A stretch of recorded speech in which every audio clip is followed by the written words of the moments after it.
Bonjour à toutes et à tous. On se retrouve ce soir pour une troisième séquence qui parle de l'environnement et le marché. L'objectif de cette séquence qui parle de l'environnement et du marché est la suivante. La première des choses, on va essayer de comprendre les notions de diagnostic et d'environnement et de marché. Également, on va identifier les composantes de l'environnement. Troisièmement, on va identifier les types de marchés en marketing. On va mesurer l'importance de l'analyse et de l'étude de l'environnement. Le plan de cette séquence est composé de 3 points. La première, c'est l'analyse SWOT, où il y a un diagnostic interne et externe. L'environnement, on va voir la définition et on va voir les deux composantes qui sont micro et macro-environnement. Et troisièmement, on va voir les types de marché et le découpage du marché selon la demande et également selon... Donc l'analyse SWOT. Mais qu'est-ce que tout d'abord SWOT? SWOT, c'est en anglais. S, c'est strength. W, c'est weakness. O, c'est les opportunities. Et T, c'est threats. C'est-à-dire c'est les forces et les faiblesses et les opportunités et les menaces. Les forces et les faiblesses, on les trouve dans l'analyse interne ou bien le diagnostic interne. Donc, pour pouvoir réaliser un diagnostic interne, il faut tout simplement utiliser le concept de la chaîne de valeur de Michael Porter. Il s'agit là pour l'entreprise d'identifier quelles sont les forces et quelles sont les faiblesses de l'entreprise par rapport au projet. Et pour pouvoir réaliser cette analyse, qu'est-ce qu'il faut faire? Il faut tout simplement euh, analyser la chaîne de valeur, c'est-à-dire le lieu de création de la valeur dans l'entreprise. Par exemple, c'est dans la fonction logistique, la fonction production, marketing, infrastructure, GRH, technologie. C'est-à-dire, on va analyser fonction par fonction, on va dire voilà les forces de cette fonction et voilà les faiblesses. Et concernant le diagnostic externe, là, on va voir les menaces et les opportunités qui peuvent venir de l'extérieur.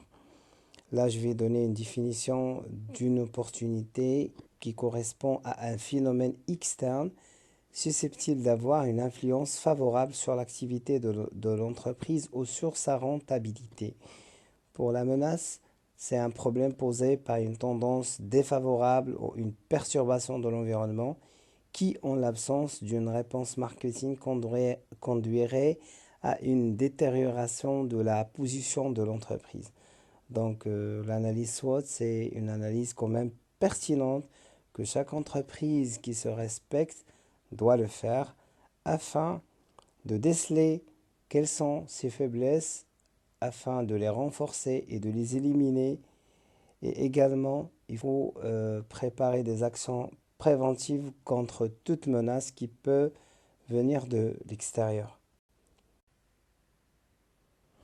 Donc dans cette partie, on va entamer l'environnement qui se compose du micro-environnement et du macro-environnement.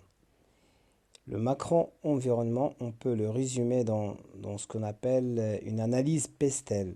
P, c'est-à-dire politique, politico-légal.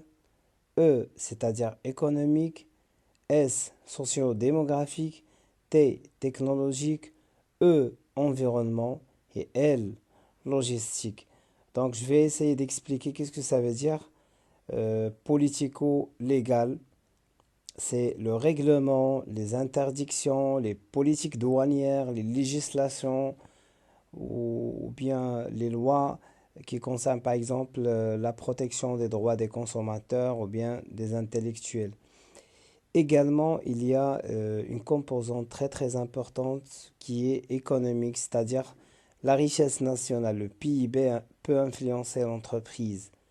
Le niveau des revenus et des dépenses, le niveau des investissements directs à l'étranger, pour les variables sociaux, culturelles et démographiques, l'évolution du système de croyances et des valeurs, le style de vie, le niveau d'éducation peut influencer l'entreprise. Technologique, donc les nouveaux produits, c'est-à-dire l'innovation, la diffusion internationale de l'innovation et de l'information peut influencer l'entreprise. Écologie, c'est-à-dire c'est le climat et la géographie influencent l'entreprise.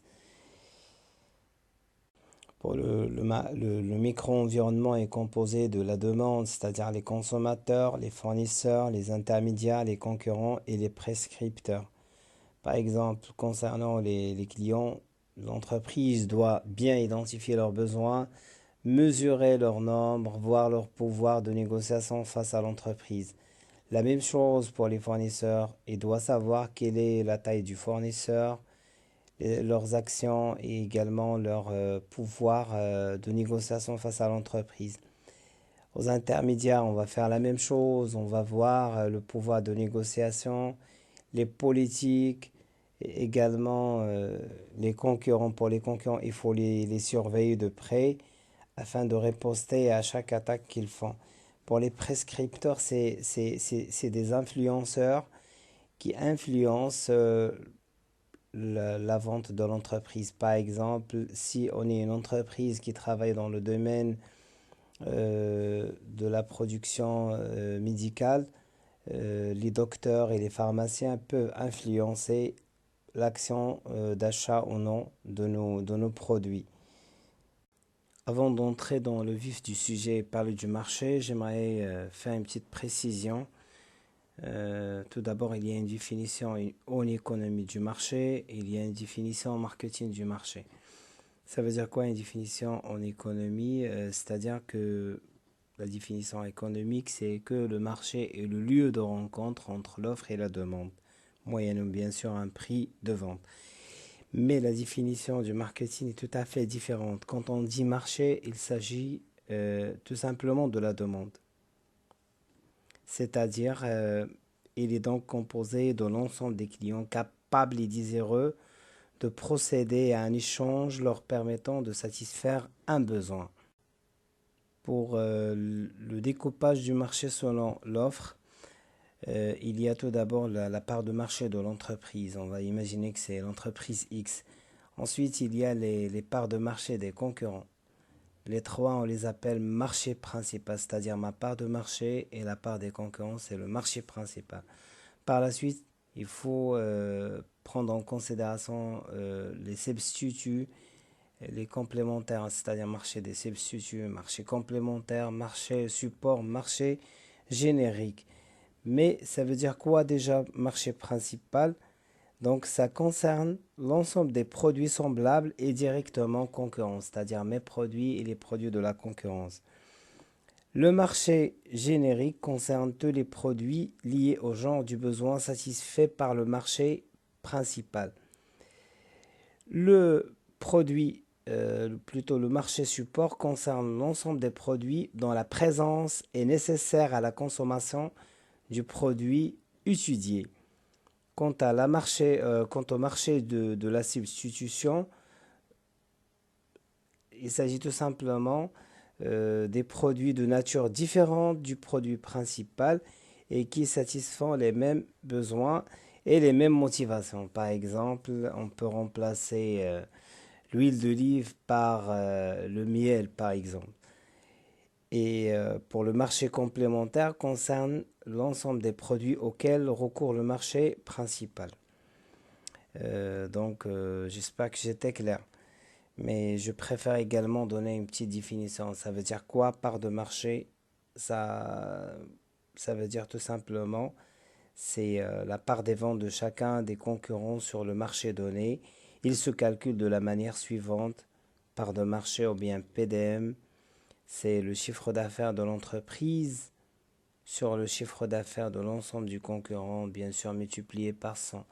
Il y a deux méthodes. Il y a soit la part de marché en volume, c'est-à-dire en chiffre d'affaires. Pardon, en volume, c'est la quantité vendue. Et en valeur, c'est le chiffre d'affaires. Maintenant, je vais faire un découpage du marché selon la demande.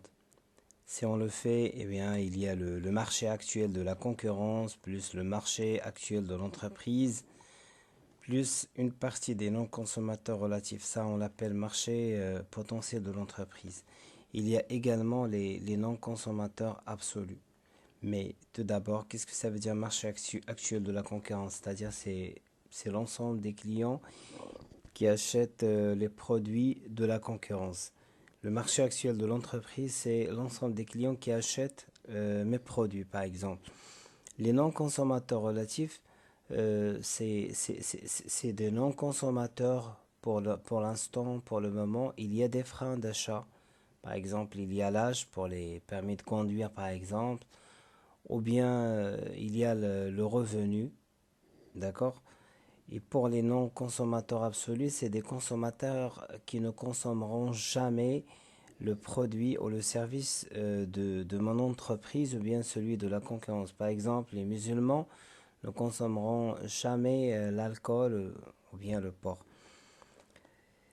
D'accord? Normalement, qu'est-ce qu'il faut faire comme analyse?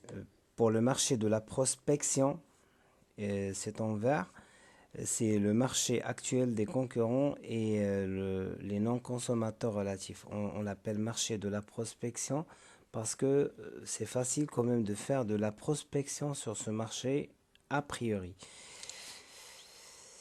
Le marché actuel de la profession, c'est le marché actuel de mon entreprise, celui de mes concurrents. Le marché potentiel de la profession, ça englobe à la fois ma part de marché et la part de marché des concurrents et les non-consommateurs relatifs et une partie des non-consommateurs absolus.